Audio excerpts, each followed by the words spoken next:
ঠাকুরগাঁওয়ে জমে উঠেছে মাসব্যাপী কর্নেট সাংস্কৃতিক সংসদের মেলা। কর্নেট সাংস্কৃতিক সংসদ এর আয়োজনে ঠাকুরগাঁওয়ে পালিত হচ্ছে মাসব্যাপী বিজয় ও সাংস্কৃতিক মেলা। ঠাকুরগাঁও সদর উপজেলা গোবিন্দনগর বিসিক শিল্পনগরী এলাকায় অনুষ্ঠিত হচ্ছে এই মেলা। ৩০ দিন ব্যাপী এ মেলায় বসেছে বিভিন্ন ধরনের দোকানপাট।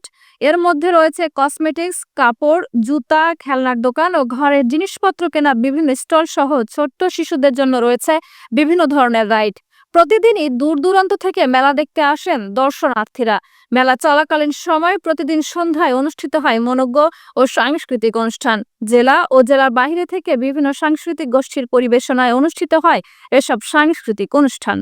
২০০১ সাল থেকে সাংস্কৃতিক মেলার আয়োজন করে আসছেন এবং জেলার সাংস্কৃতিক অঙ্গনকে বেগবান করতে সহায়ক ভূমিকা রাখছে কর্নেট সাংস্কৃতিক সংসদ নামে এই সংগঠনটি। নাচ করতে এসেছি আমি, কারোর জন্য গুজরাট হলে গানে নাচ করবো। এখানে এসে অনেক ভালো লাগলো, এই মেলাটি অনেক সুন্দর। আমি মেলায় আসছি, মেলায় অনেক খেলনা আছে, আমার খুব ভালো লাগছে। আমরা বেশ কয়েকদিন এই মেলায় এসে যেটি দেখলাম যে ঠাকুরগাঁও যে সাংস্কৃতিক অঙ্গনগুলো রয়েছে সকলকে নিয়ে কিন্তু এই মেলার আয়োজন করা হয়েছে। আর এখানে বিশেষ করে বাচ্চাদের জন্য খেলার অনেকগুলো রাইডস আছে। তাছাড়াও হচ্ছে স্বল্প মূল্যে যে এখানে বিভিন্ন দোকান বসেছে, আসলে মানে পরিবার নিয়ে আসার মতো। তবে এখানে এসে আমাদের খুব ভালো লাগে। কলেজ থেকে এসেছি, আজকে আমি লোকনৃত্য করব এখানে মেলায়, এবং মেলায় এসে খুবই ভালো লাগছে। আমার নৃত্য পরিচালনায় আছে রোহিত কান্তবী, রুদ্রনৃত্যালয় থেকে আমি এসেছি।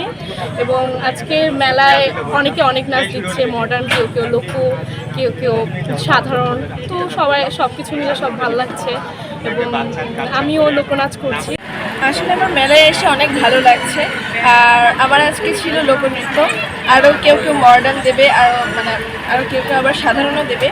তো আমি এখানে নাচবো, আর এখানে মেলায় এসে অনেক ভালো লাগছে। আর এই কালচারটা যাতে মানে সবসময় আর কি থাকে, এই আশা করছি।